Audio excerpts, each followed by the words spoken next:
Weather forecast. With me today is Alex. Alex, how you doing? I'm good. How are you? I am doing fantastic. Garrett also with us today. Garrett, how you doing? I'm peachy. He's doing peachy. Some allergies, though, I heard. Okay, let's start here. Dark Horse Comics. Oh, my God. Change the record. Dark Horse Comics, not much coming out. We got Hero Country, number 27, and we got a reissue of Sherlock, the Legion of Evil. A different kind of cover, it looks like. But also we got Hellboy in the BPRD 1955, Occult Intelligence 3 of 3. This is the finale. This is what Alex is waiting for. Whoa, Marvin, slow down. Jesus. You're like auctioning these comics off. I can't even hear what you're saying. We got to get past this Dark Horse because there's literally nothing. And don't mention it. Just say, how are you always the fucking brick wall of this show? Because you're talking like this, like we're selling a comic because you can't even remember what you're trying to be exciting instead of sniffing into the mic. Here we go. Alex, what do you think of 3 of 3? Here we go. Mike Mignola, Chris Robinson, Brian Cirillo. What do you think? 3 of 3. Low price of $1. Here we go. $1 can take $1.50, $1.51, $2. Well, what I was telling you guys before the show, I read the first issue. I looked through the second issue. I bought the second issue. I didn't actually read it. So it's not even in my stack. It's just already in a box filed away because I was like, I don't give a crap. Does it look good? Wait a second. You know what? Are you going to get this issue? I don't know. A part of me wants to get it just to have it. That's what I'm asking. You don't care, obviously, but you might buy it. But it's like I want to get it just to at least be done with it. But what's the end goal here? What are we talking? But then I'm also going, you know what? Why spend the $4 for a book I'm not going to read? So yeah, I wouldn't do it. I'll probably just be done with it. Be done with it. That starts with a D. So does DC Comics. Here we go. Action Comics 991. This is Dan Jurgens. The Oz Effect. Garrett, what do you think of the Oz Effect? I really enjoyed it. I read the last issue, and I think that was the weakest of the Oz Effect. Was 990. Because it's kind of going to those predictable cliffhangers. So I think this is the second to last issue. So I don't know if there's going to be a huge cliffhanger leading into the finale or whatnot, but I can tell you this much: I hate that cover. It looks like they didn't do the right pixelation or something on it. It looks like Batman's fat and short, but yeah, I don't know. I've liked most of the issues, so I think this will be good if it doesn't just play around or waste time. Where's Superman's neck? That's what I'm saying. He looks like he's squished down. He looks constipated. He's been building up this poop for a week and a half, and he's finally Jesus Christ. Maybe getting close to doing something, but no, he's not. Well, I feel like they put the banner up there, like they've done for all the Rebirth, but this time instead of putting it over the cover, they just shrunk the cover. I know it's not that way, but it looks that way. Yeah. Otherwise, yeah, you're right. Superman's about to take the biggest duke of his life. There's one type of humor I don't like, and you guys are going there today. Are we shitting on it? Batman Lost, number 1. This is Scott Snyder, James Tynion IV, Josh Williamson. Art, Doug Mankey. We got Jaime Mendoza, Yannick Paquette, and Jorge Jimenez. Cover by Olivier Coppel. Trapped in the dark multiverse, Batman must face his greatest fears. Alex, what are you hoping to get out of Batman Lost, number 1? To be fair, I didn't know what to expect from this. I was going to ask you guys what this was. It's actually Batman, right? It's not. See, he's stuck he's stuck in the dark universe. This is his stories over there. Okay. Because I didn't know if this Batman Lost was another weird Batman. Yeah, a bad Batman, or if this was actually Bruce from the current universe. No. Not Batman. Question for you guys. Because did it happen in Metal 2 or Metal 3 where he goes to the Dark Multiverse? Because I read both and I can't even remember him going to the Dark What are you fucking talking about? No, I just mean it's been a long time. Oh, okay. Was that issue 2 or 3? It was 3, I believe. 3? Okay. I don't know. I feel like it's been like a month or so. Obviously, that's what it is, but it's it was 3 because you read that Flash issue when you weren't supposed to. Oh, yeah, that's right. They show him going to the Dark Multiverse, and that happens in 3, and you said you hadn't read 3 at that time. So that's right. Because we've had those 2 crossover events in there. No, not Batman. Fuck. That's when Superman went over there. Batman went over there. Yeah, Metal 1. No, Batman's been in there, I think, since 2. Yeah, he's been in there since they first came over. Okay. Well, 2 I read 2 months ago. So this is going to fill in the gaps like what he's been doing since probably till Superman gets there. I don't know. I'm not sure if Superman will be involved, but we'll see. Detective Comics 968. This is that James Tynion IV of Alvaro Martinez Raul Fernandez, A Lonely Place of Living finale. Garrett, what do you think of this arc so far to the finale? Is this going to end well, you think? I've really been enjoying this. I mean, we've all loved Detective Comics since it rebooted or whatever, rebirthed. And I felt like there were some times where it was losing its way. I think it's getting its stride back again, especially with having Tim Drake back in the mix. I mean, this is spoilers for you. Sorry, you're 4 issues behind. So, but it's nice him. Who are you talking to? I'm to our audience. Oh, okay. I thought you were talking to me. I was like, well, no, we're caught up. We talked about the last issue. Oh, Jesus. Why aren't you talking into the void? I thought you were talking to the people in front of you. Well, I assume we have an audience listening to us. Well, then address them by their name. Audience. Okay, audience minus dumbass and dumbass 2. Hey! Sorry, you I said nothing mean to you. It's only a room. You're roped in by association. That's it. But anyways, Detective Comics has been great. We haven't had Eddie Barrows on every single issue of this arc, but the ones that we do, it's just like, for some reason, he always has to throw like a snowing scene in there, which is obviously must be his go-to because those are fucking amazing. So I really love this book. Excited to see how this this goes into the next arc. Like, I want to see what happens when Tim's actually back on the team. Like, that's what I'm most excited for. Flash 34. This is Joshua Williamson, Michael Morcina, Pop Man, and on the cover, Neil Googe, who I mentioned, if you listen to this show, the main show, a couple weeks ago, I said Neil Googe should be doing the art for the Flash, and I still agree. Look at that cover; it looks pretty great. Cover looks great. Black Hole Part 1. Alex, what do you think going into this next arc? Are you excited or not? This is the start of the new arc, right? Yeah. Yep. So the issue, 32 was just a filler until this issue, right? Because it was 32 and 33. Iron Heights, 33 was, 33 was the crossover. 31 and 32 was the Bloodwork arc with the other autopsy guy. Oh. 32 was the one at Iron Heights. Right. And then 33 was the Bats Out of Hell. Yeah.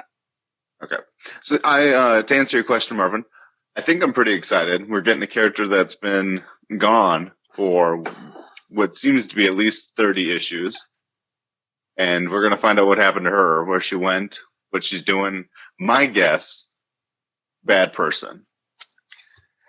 Yeah, I'm super pumped for this. Like, I know one person that's part of the Wednesday Comics trio was like, who gives a shit?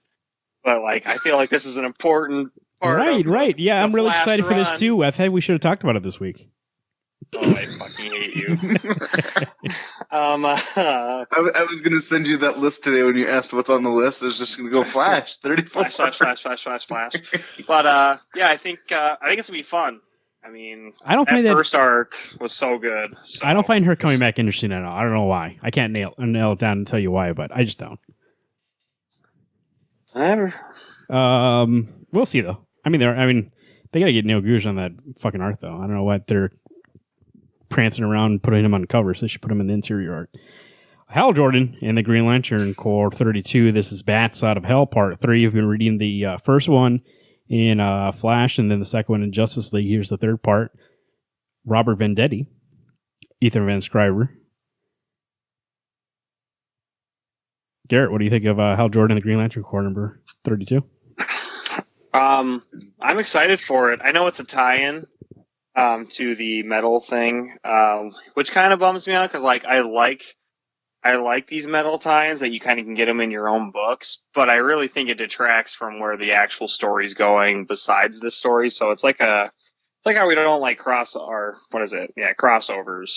It's fine that it's in here, but like what I've been reading out of Hal Jordan lately, so good. I am one issue behind because I just read the first part of that Superman Hal Jordan issue, and oh my god, it was amazing. It was so good. You and I had different feelings about that. I didn't care for those 2 issues. Really? Oh, the art was so good, and that was such good character development for Hal. Like, oh man, I was kind of with Alex. That was unnecessary. Yeah, but I also didn't like. It has to tie back. I also didn't like the Superman issues with the Yellow Lanterns, though. Really? Yeah, Hal. Yeah, so I don't know. Well, it's fun that they do the whole universe. It's cool though. I mean, just them. It's cool that they're crossing over like that and just do 2 issues of each. So that's fine. I don't mind it. I mean, it's not something that I'm like, oh god, that's horrible. Why is it in here? Yeah, but it's just it'll be fine. Like, all right. Yeah. Justice League of America number 18. This is Steve Orlando, Hugo Petrus. Surgical Strike Part 1. Garrett, you start reading the JLA. And nope, I'm dropping off. Oh, with this one, or you have been for a while? No, with this one. Now it's starting to go to that, like, well, we did the part that we were meant to do in the Rebirth one shot, so now we're just going to do whatever the fuck we want. So I'm like, I don't like a story with no direction, so I'm off. Mr. Miracle number 4 of 12. This is Tom King, Mitch, Garads, Alex, Mr. Miracle. You still liking it? Oh yeah. And you know what? I love the variant covers. I wish were the regular cover. Yeah. Because, oh my gosh, I love these variant covers. They're so good. Yeah, that original cover for this week doesn't really look that great. That variant looks really good, though. I think reading this while reading Superman currently is really nice. It keeps like the new gods fresh in your head.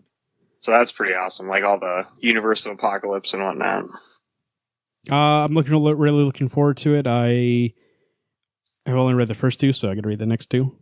Obviously, we're going to talk about the show. We'll see how 3. We'll see how it goes. Tom King is doing everything right now. He's doing Mr. Miracle. He's also doing Batman. He's doing a winter special for DC that involves Swamp Thing with Jason Fabok. And he also posted on Twitter, he's doing a Sergeant Rock comic with Frankie, our pal Frankie Francavilla. Ooh, so it's really? Like, this guy is like doing a million different, like he obviously they give him Batman so they trust him. And he's just now picking random characters that he likes and being like, hey, can I write a comic about this? Can I write a comic about this? And he's just, it sounds like he's having fun right now. He's writing all these comics that, I don't know, normally wouldn't get made. Swamp Thing was not coming out for a while. Sergeant Rock obviously wouldn't be a comic. And then Mr. Miracle, I don't think that would have made a resurgence. I mean, maybe for Jack Kirby, it would have been like a one-shot thing. But now we get a 12-issue series that might come out to be one of the greatest things coming out this year. Ragman 2, this is Ray Fox, Anika Miranda. Garrett, Ragman, how's it going? First issue was really good. It was a lot of exposition. But besides that, like when we actually get to the parts where Ragman's involved, like when Ragman is the character, really fun and really cool. I can't wait for the next issue for this one. I think Alex gets it too. How'd you like first issue, Al? First issue was good. I had actually never heard of Ragman, so it's a nice introduction for me. Well, if you want some more, he is on Arrow season. Let's see, who was this? He was on season 5, I think. So he's there for like half the season. I was thinking it was like Ragdoll, which was in the CW Batman show, or maybe it was the WB's Batman. But I'm guessing Ragman's not the same as Ragdoll. No, two different people. Okay. Red Hood and the Outlaws number 16. This is Scott Lobdell, Dexter Soy. This is Bizarro Reborn Part 3. Alex, how's Red Hood been going? Oof, it is so good. This is probably top 2 favorite DC books. Like every time it comes out, I look forward to it, and it is yet to disappoint me. I know Dexter Soy and art. Like Marvin, you talk about artists that need to get out more. Dexter Soy, I wish he could be doing. I mean, I don't know. Maybe he needs that month to do that intricate of work for Red Hood, but story's been great. It's been funny. I mean, this arc especially, I really love that it's like a twist on Bizarro. I mean, it's Bizarro smart basically, so it's fun. Yeah, Volume 2 just came out, I believe, on trade, so gonna catch up on that and see how that is. I like Volume 1 a lot. It was really good. Titans number 17. This is Dan Abbott, Mick Ray on the art there. Destroyer. Garrett, how's Titans been going? It's been going really well. I really like how the team is like, it's not just Wally leading, it's not just Dick Grayson as the spotlight. It kind of uses the whole ensemble to like make a super balanced book. So, yeah, I really love it. I know you guys hate the regular artist that's on it. But it's nice, like, when you get this issue where there's not, like, Brett Booth on there, like, that. Because every time I read any comic with Brett Booth on art now, I just think of YouTube just shitting all over it. So I'm just like, can't even enjoy it. Garrett, so is it Titans or Teen Titans that you're not really enjoying that much right now? Didn't you say? I like both. Oh, I thought you said. I'm saying that, no. Because you told me once that they're going to combine Teen Titans and Titans. And then I have to, like, if they don't, I need to decide, like, because I'm trying to cut some books, like, do I want to stick with Teen Titans or Titans? And it's been really hard to pick because they're both so good. Oh, okay. I misread what you said then. Wildstorm, Michael Cray, number 2. This is Brian Hill, Stephen Harris, Dexter Vines. Alex, how was issue number 1? I got to catch up on Michael Cray because there was a snafu. Oh, really? Well, I didn't get. Issue 1 wasn't there, so. I see. I really enjoyed it. It was a nice little setup to him. Garrett, how did you describe it? Is that he's trying to he's recruiting a team. He's recruiting a team, and he's starting with Green Arrow. I mean, big surprise, you see Green Arrow's on the cover. I misunderstood. I thought that he had gotten hired to hunt down Green Arrow and kill him. But is that not the case, you think? In Wildstorm, did you not even read it? In Wildstorm, I did.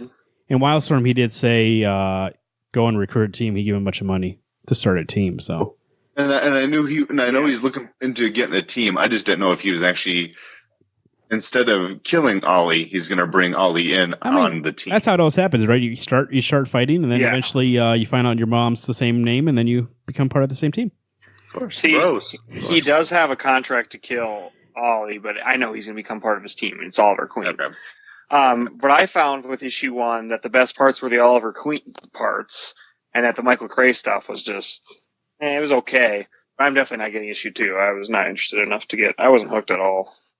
Garrett, if nothing else, you just get this issue for the fact that cover looks sweet. I know, that's the cover I wanted for issue 1, so I don't know.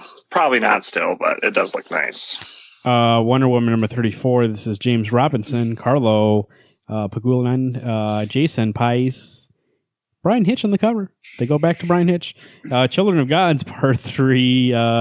2 questions for you, Garrett. 1, are you excited for this? 2, if you look at that cover and you look at Jason, how long are his abs?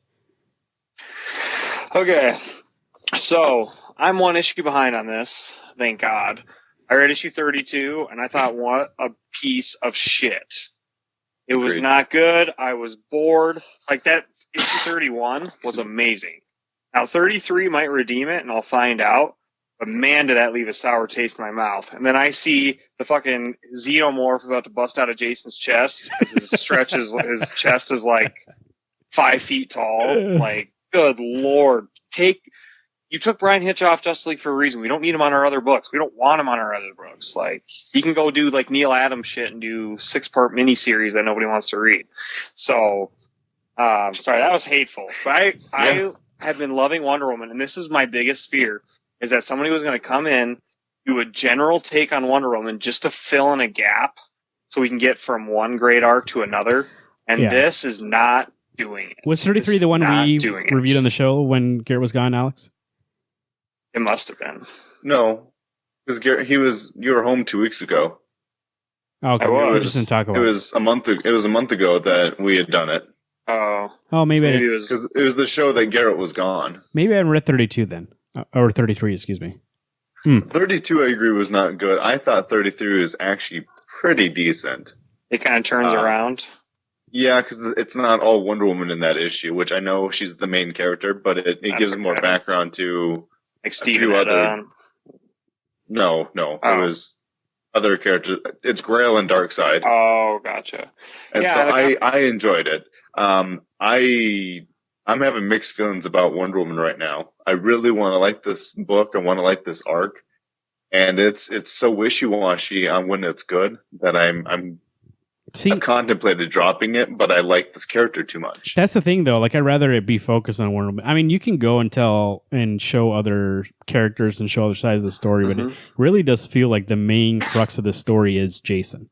And who is Jason and how does he relate to Wonder Woman, rather than it being the main focus on Wonder Woman. Yeah, they're like, we need to wrap this up so we can bring Darkseid back somehow. Like, we got to do this quick. It feels like they're trying to make us have this tie to Jason and feel for Jason. I could give two shits when Darkseid kills him. I would say, yeah. Garrett, I would agree with that. This is the first time I think I felt where something's happening in the movies and they're like, we have to bring Darkseid back. Like, he's going to be showing up in the movie soon. He better be in the comics. This is the first time DC's done that. Before, they've ignored anything that's gone on in the movies. And hopefully, I mean, they can bring him back and do something different with him, and it's not something that's going to be interfering. But obviously, I feel like it is right now. Yeah, so I want to get through this arc, and then if he's the was it James Robinson? Yeah. If he's writing the next arc, he is. He's on this book for the foreseeable future. Well, that next arc better have a freaking good plot. See, that's the thing. I like Wonder Woman so much that normally this far into the arc, any other book I would have dropped by now. But Wonder Woman's a character that I think I can last a little bit more before I'm like, I can't do it. And also, by the way, this is the 700th issue of Wonder Woman. I mean, it's not like a $6 issue, so you don't know about it. If you wouldn't even know about it if you didn't even look at the variant issue, where it's the 700 issues. So, I mean, maybe hopefully he realizes that and it's going to be something worth being 700 issues. So we'll see. I know. And how long has it taken for me to become a Wonder Woman fan? I finally am, and now the book's turning to shit. Like, yeah, but to be fair, you still have yet to read one of the best runs, I thought, of Wonder Woman. Yeah, I'll get there. It's good. It wasn't built in a day. I believe that's the way they're going with the movies is that run. So I would read it. And that's for somebody else looking to get a Wonder Woman. If you don't enjoy this, don't be like, oh no, I guess her comic version sucks. No, it's just not good right now. Go and look for that Brian Azzarello Cliffhanger run. It's really good. You know what? I noticed that. I was talking to somebody today. They normally don't read comics, and they were asking me, being like, "Hey, have you read All Star Batman?" I said, "Yeah." And they go, "It's not really good, is it?" And I go, "What? Well, how when did you stop?" And they stopped in that Two-Face first arc. And I was like, "Oh no!" I would go, "Get past that one. It's good after that." But in comics, like for us, yeah, we can we're talking about like, "Oh, I'll wait through this arc. I'll see the next arc." But for somebody who normally doesn't get comics, they get that and they're like, "Oh, this whole thing's bad. Like this isn't good. I shouldn't get this." I think I was trying to tell them, be like, "Oh no, that arc's not good. Go to the next one." And they were like, "Oh, do I have to read the rest of this arc to get what's going on?" And also really don't have to. So I was like, "No, just skip it. It's fine." But yeah, I mean, it's really frustrating for somebody trying to get into Wonder Woman and they come and they go, "Oh, I don't like this. I guess Wonder Woman's bad in comics." It's like, no, just this one. Like, I mean, it's not even horrible. It's not horrible. It's just like mediocre. Well, it's just like my biggest fear was like when Greg Rucka was leaving, I was like, okay, are they, because when they're actually doing character development for somebody, like it's way more powerful story. But when they're trying to maintain the status quo and not change anything, that's where I'm just like, I'd rather have telling stories for the sake of stories. I'd rather have Rucka come in and try to do something different, try to make a grand thing about like fixing her origins, than somebody come in and like play it safe and be like, oh, let's just tell a vanilla story. Yeah. Yeah, I think I agree with that 100%. IDW. No, nothing really in IDW. I mean, if you get that Star Wars Adventures, #1, there you go. You can get it. Not continuity. Who gives a shit? Image Comics. This is Birthright #28. This is Joshua Williamson and Andrell Bresson. Alex, that cover's pretty sweet. How's this book been going? Dude, you know what? Every time we talk about it on this forecast, I am surprised neither of you two get this book. I know. This is Why the Last Man all over again. I got this book. I said, Alex, this book is amazing. You would love it. And he's like, maybe I'll try it. And now you're 28 issues in, and I have only read the first arc of this. I tell you what, this is a fantasy book. I mean, that's the thing is that, Marvin, this should be your fantasy book. It's good. It's good. It's just that, I don't know. You know what my thing is? Like, I'm complaining about Wonder Woman when I keep picking up Birthright and being like, oh, this is good too. I haven't even read that first volume you got me yet. I got to read that. Well, seriously, man. Well, I shouldn't say anything. I haven't read Darkest Night, so. You bastard. Birthright is a nice concept for a book. So a lot of times, concepts get recycled a lot. There's a lot of remix of certain things. The Superman story, there's probably a million superheroes that are similar to that, or that people play off of it. But I think Birthright is a very unique concept, which is kind of hard these days. And also the execution's great. The art's great. It's really something that, that's what made Joshua Williamson is this book. So if you enjoy any of his other stuff, I would get this book. I think the only thing that I would actually give as a negative to this book so far is that we've been on the same arc for a while. There's things that change, but the overall story is that, and I'm going to spoil it for you right now. The main character, Mikey, is possessed by this evil lord from another world that he came back from. And we're still trying to figure out how to get him loose from this thing. Yeah. From this monster. And it's getting kind of old. Because you can only beat that horse for so long. But who knows? I don't know if that's, the end game is when Mikey finally gets rid of it. So we'll find out. But this book looks amazing. Alex, it's just like Ocarina of Time. You just let everything calm down, see if those carrots refill, and you fucking beat it again. That's right. Of course. I forgot. That's how you just beat opponent and make them run harder. Alex, let me ask you a question about this next book. Injection number 15. This is Warren Ellis. Hey, you skipped a new number 1. Oh, did I? Which one? Coyote number 1. Coyotes. Coyote number 1. This is Sean Lewis, Caitlin Yarsky. Underworld meets Sakaro in the new miniseries from Sean Lewis, an amazing artist, Caitlin Yarsky. Hunted by a legion of wolves that roams the border, women are disappearing. The survivors. Oh, it's only a miniseries? That sucks. The survivors. Oh, really? Because that's the reason I thought about getting it, is because it's going to be a miniseries, however long that means. I'm still getting it, but I want it to be an actual series. The survivors band together to wage war. Detective Frank Coffey is trying to understand the mythic level bloodbath when he comes across Red, a little girl with a secret and a sword. Ultra violent and smart as hell, coyotes transform the everyday into the myth we can rally behind. This is an Alex book, 100%. It's basically going to be Little Red Riding Hood, but it's going to be about people. Instead of her going to her grandma's house, she's crossing the border and trying to get into the U.S. Yeah. I know. I originally wasn't going to get it, and then I looked at it and I was like, I have to get this book. Did you look at the preview art? No. Dude. Looks pretty good. It looks freaking amazing. Yeah. Marvel, what were you going to ask me? I was going to ask you, injection number 15, this is Warren Ellis, Declan Shelby, Jordi Belair on the colors here. End of a story arc, volume 3, part 5. Garrett, do you still get this book, Garrett? No. You haven't gotten this book in almost a year. Oh, okay. Well, Alex, what's the last issue that you picked up? I think it was 7 or 8. Oh, okay, never mind. I thought you stopped at 14, and my question was, do you get the last issue of the arc? Oh no, I was done with this before Garrett was done with it. Yeah, all right, never mind.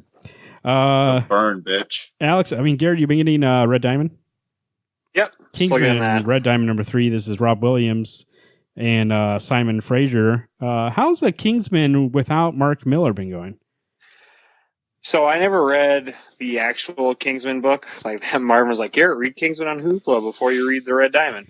But I've just read Red Diamond, and it is so fucking funny. It's just hilarious. Really funny, but there's also really badass action in it. So it doesn't. I guess I can go back and read Mark Miller's version and compare it. But so far, I'm enjoying the ride. For a mini, I've really enjoyed it. Port of Earth number 1, new number 1 from Image, Zach Kaplan, Andrea Muti. Imagine if aliens came to Earth not in war or peace, but with a business deal. Open up the spaceport here on Earth in exchange for advanced technology. This is from the writer of Eclipse and the artist of Rebels, Star Wars, Batman Eternal, and Prometheus. Art looks pretty good. Gary, you get Eclipse, don't you? Nope. Oh, what's that book you get? Horizon, never mind. Horizon, yeah. That's why I'm not going to get this, because I'm pretty close in plot. I'm good. I looked at the art. It actually looks pretty interesting. And if it's like a hard sci-fi book and it's not all about action, I might check it out. I'll have to look at it when I get to the shop. Alex, any interest in Port of Earth? To be fair, every time there's a number 1, I'm always interested. But it's space. That's your kryptonite. It really is, but there's a part of me that I am good friends with 2 guys who like space, that sometimes I have to listen to them talk about space. Yeah, and what do you like? What do you like more, water planets or Mercurus? Well, Mercurus is my favorite. I don't know. A part of me wants to. I'm going to at least look through it, but I'm with Garrett. Sometimes I got to be dropping some books, and if I'm going to get Coyotes, this might be a book that I leave for Marvin to maybe get. I saw you before shaking your head no when I said I might check it out. I said doubt it. Royal City #7. This is Jeff Lemire, also with the artist named Jeff Lemire, to Jeff Lemire. Sonic Youth Part 2. The last days of Tommy Pike began to unfold as Tommy learns some startling news about himself. Meanwhile, the origins of Pete Pike's obsession with vintage radios and their connection to Tommy is revealed. This is, once again, one of the best books coming out right now. On every issue I think I've enjoyed. It's been solid for, let's see if it keeps up the streak with #7. Garrett, what do you think? Yeah, it was really great. I read actually #6 yesterday because I'm catching up on my books. And wow, it was like awesome. Because like we had the first arc where we're seeing a family basically haunted by the past. And this arc is that past that's haunting them.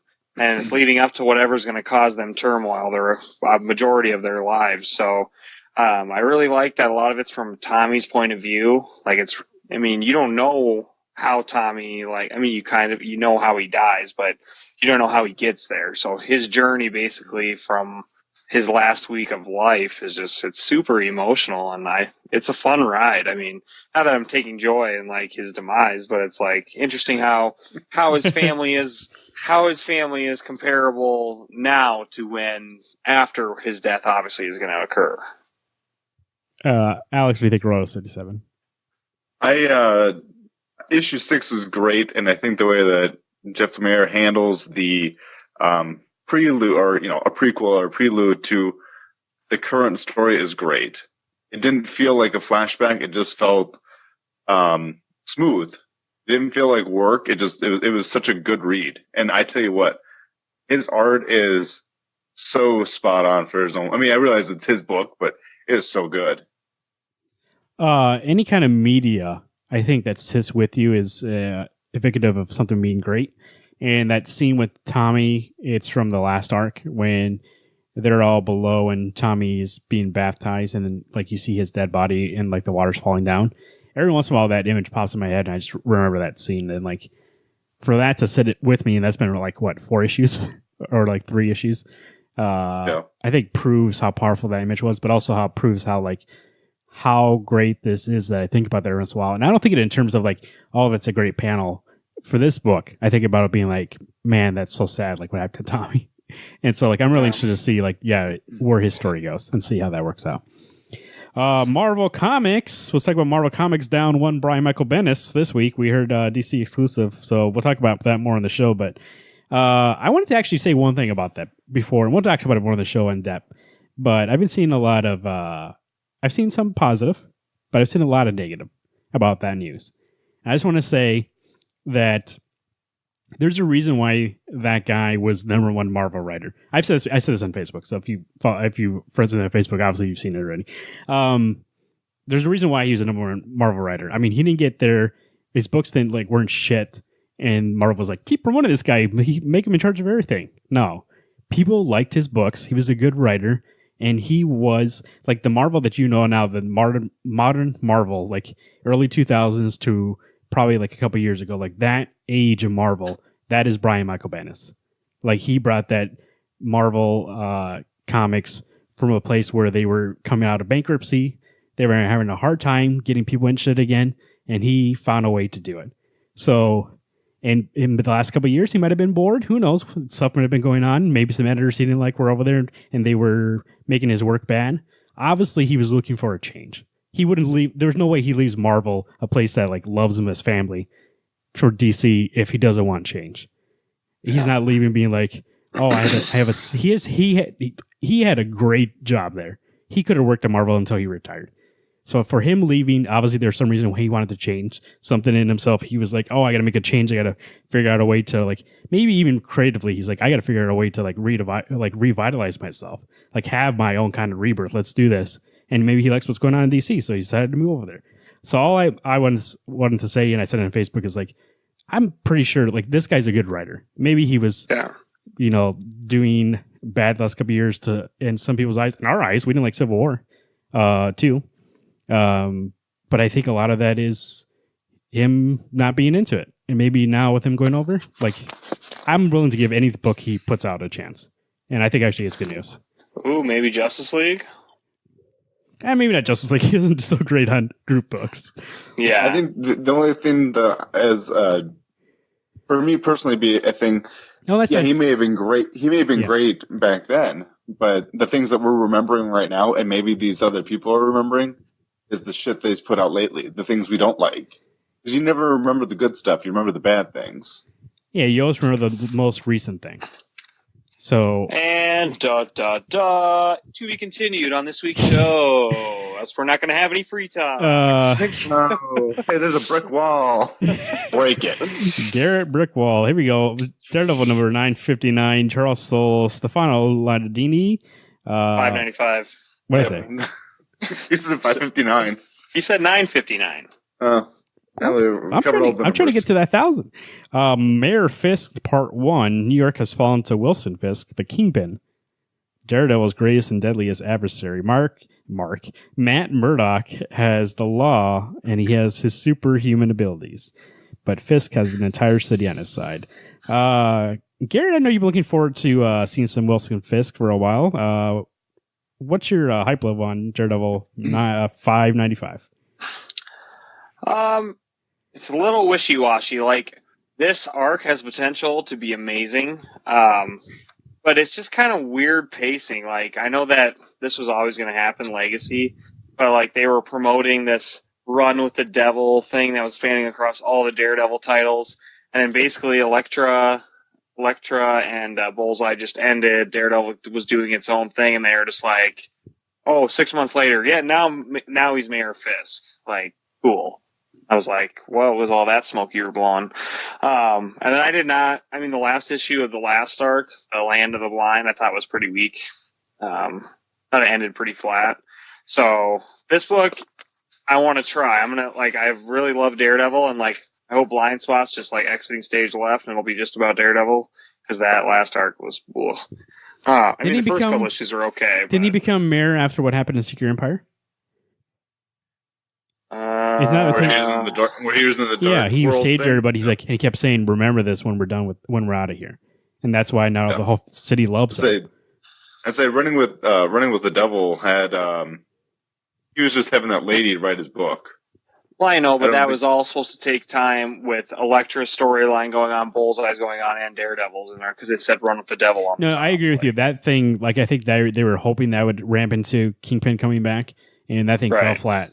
But in Secret Empire, they basically they shocked it back to life. And I suppose. They made it. Still, Secret Empire number 8 was still quite a bit ago. I mean, you're right. But I think he was in Doctor Strange, a book I don't get. So, let's see what else we got here. Jessica Jones, number 14, Legacy. Brian Michael Bendis. Just speaking about him. Did you guys hear he went to DC? Michael Gatos on the art. Return of Purple Man Part 2. Garrett, what do you think of Jessica Jones? I really love this book. I can say it a million times, but if you've read Alias, or if you like the TV show on Netflix, like, this book is totally for you. It's very, there's always like mysteries as the minor arc, and there's always an overarching like big bad arc. And right now it's the Purple Man, one of Jessica Jones' biggest adversaries. I am sad that Brian Michael Bendis is going to be leaving this book, because like, this is some person he created. I mean, you can't write your creator books all forever, unless you're like on an image title. So it's going to be interesting to see who picks up on Jessica Jones after he leaves, if there will be another torch to be passed. I mean, it's gotta. So I'm really going to just enjoy the ride till the end of Bendis' run and see what happens next with this character, but really enjoy this series. Master of Kung Fu 126. Chang-Chi's Day Off Part 1. This is CM Punk. He used to be a wrestler. He coming to write comics. He wrote a Thor comic last year, I think. One of the annuals. I love Shang-Chi. I do. one of my favorite characters in the Avengers run, Jonathan Hickman. One of my favorite characters in Warren Ellis's Secret Avengers run. However, I read the preview for this, and it doesn't seem good. So I don't think I'm going to get this. There's a scene where there's like a fight scene. It's like the last page of the preview, and it's not written well, I don't think. It's very confusing to like know what's going on. And I think that's a symptom of somebody not knowing how to write comics. But I don't know. I'm not interested in it. But if you are, Master Kung Fu 126. There you go, $3.99. Moon, something I am interested in a lot. Moon Knight 188. This is Max Banimus, Jason Burrows, Crazy Runs in the Family Part 1. Alex, I know you're excited for Moon Knight also. How much are you looking forward to this? In all honesty, when you ask me later tonight what's one of my most anticipated books, this is on that list. Did you look at the preview? No, I haven't, but that cover art itself, if that's who's doing the inside art, this book's going to be amazingly beautiful. Yeah, I was going to say the inside's good too. I'd say I've missed Moon Knight, and it's not just Jeff Lemire's that I miss. I actually miss Warren Ellis's. I love those 6 or 7 issues that you and I had gotten. Moon Knight seems to be the new character that people they come and they go, I want to write Moon Knight, because they have like a crazy idea for a run to do, and then they go through it. It doesn't have to, it's not one of the main people, so you can do, I think you have more freedom to do something with it. So it's always interesting. He's interesting enough of a character for me, at least, that I like picking them up. See, at least figuring out what they're going to do with it. And if it's something new and interesting and the art looks good, then I'm in. So I'm just trying to decide if I want to get it or not. I don't know. Did you enjoy the last one, Jeff Lemire? I did. It was like a 7 or an 8 for me. So, I mean... Did you ever read Warren Ellis's run? Yeah, which was amazing. But you can't always meet or top it, so... Spirit of Vengeance number 2 of 5. Gary, were you getting Spirit of Vengeance? Yes, really good. Was it good, the first one? You looking forward to number 2? Absolutely. There was a little lack of Blade in the first one, but I know he's going to be a big character in the second issue, which, sad is only 4 issues, but it's going to spin off into their own series, I'm supposing. That's 5. Whatever, 5. Gives a shit. You will, because you would have missed out on issue 5. But those covers by Dan Mora with all the spirits look so good. Like Blade, Ghost Rider, the 2 people I don't give a shit about, looks awesome. Sorry, Santana and Hellstorm, whatever. All right. Venom 157. This is Mike Costas, Mark Bagley.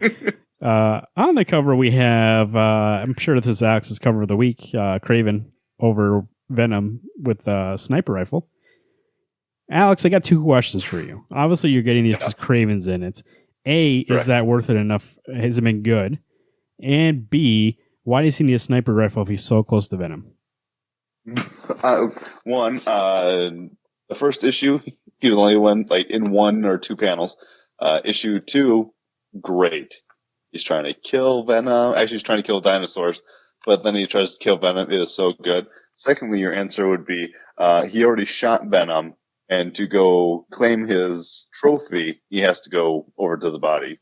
Yeah, and guns are expensive. You don't just toss that shit on the floor and leave it there. It's the circle of life. Yeah. I mean, you should probably throw it in the fire, right? Of course. Or he just chucks it in there.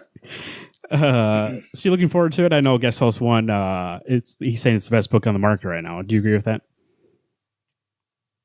That's hitting on the mark? Yeah, whatever. Not really. I don't. You know what? Weirdly enough, I don't care for Venom. Venom is one of those characters that I think you don't care for Venom. Likes. In Venom, the actual Venom book. You know who I'm cheering for the whole time is Kraven to kill Venom, and then for them to have to change the book title to Kraven the Hunter. And holy shit, I would get that book. I'd get every issue. Yeah, why wouldn't they ever they've always make these Deadpool kills the Marvel Universe. Why won't they ever make a Kraven kills the Marvel Universe? Well, they used to make Punisher kills Marvel Universe, and then it was Deadpool.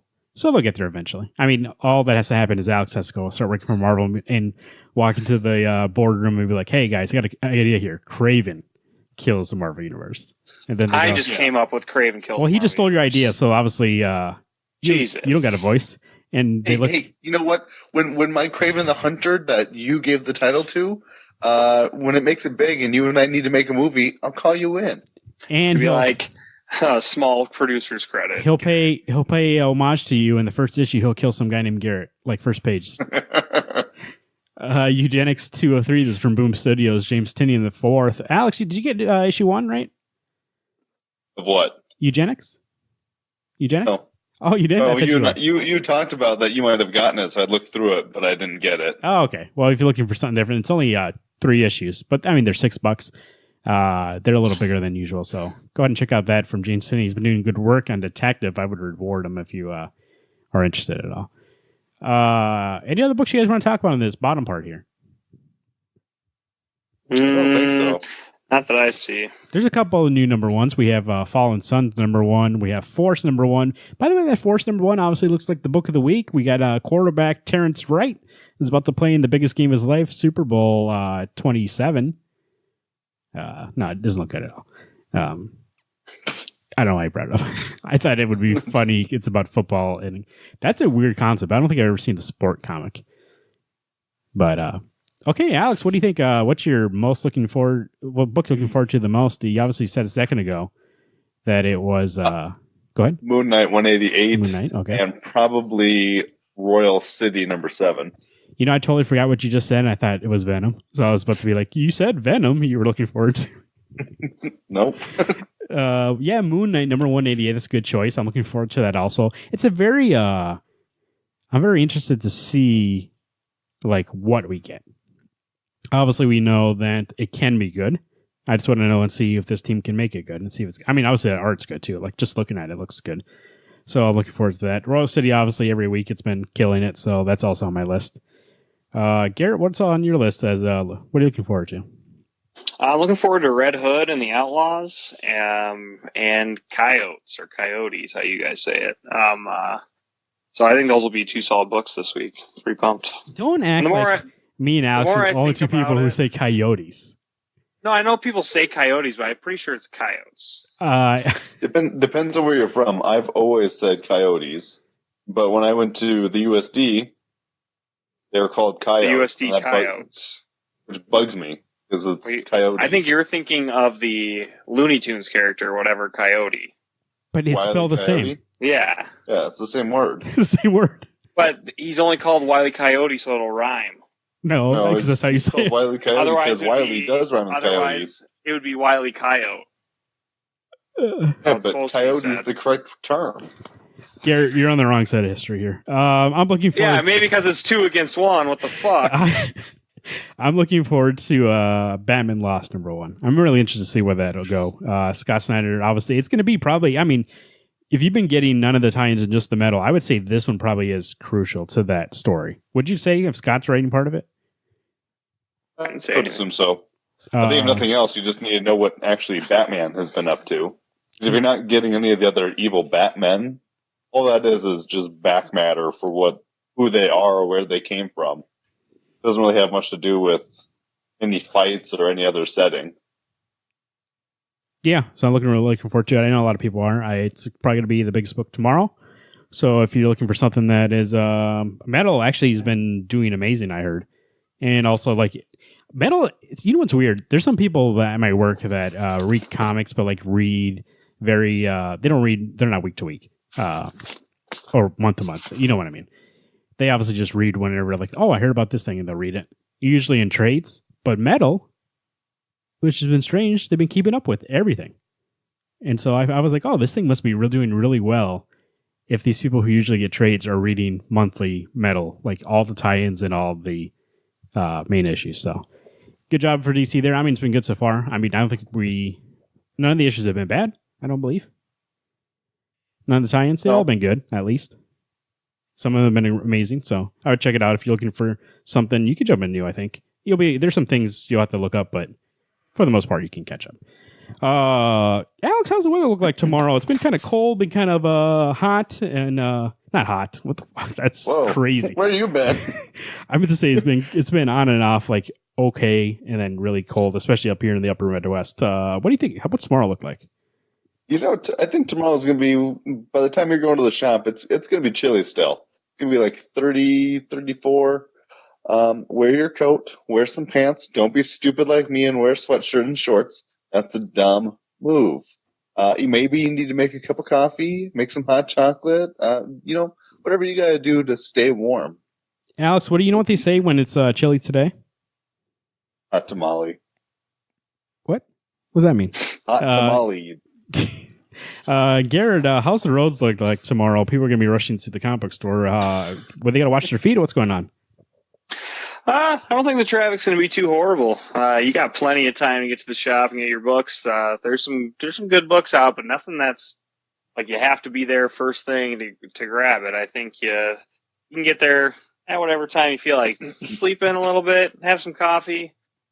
When you get on the road, there's not going to be that many people heading your direction because there's the same direction you are because, there's good books, not great books. So it'll be pretty light on the traffic. I don't know why Alex is laughing. It's making me laugh. Looks like a nice week of books. Obviously, it's 2 weeks to Thanksgiving, 1 week to Justice League. You got to get your books in, got to get them read, get caught up. Everybody's excited for Justice League. Not really. I'm cautiously optimistic. We'll see. I had a premonition. I told you guys about this. Let me tell you about this. The Wednesday Comics audience. I had a premonition. It was very real. It was me walking towards Garrett and Garrett going like, Marvin, look at this. Very somber. I walk up. He shows me 30% of Rotten Tomatoes, Justice League. And I remember looking at it and being like, well, we bought tickets already. Let's go.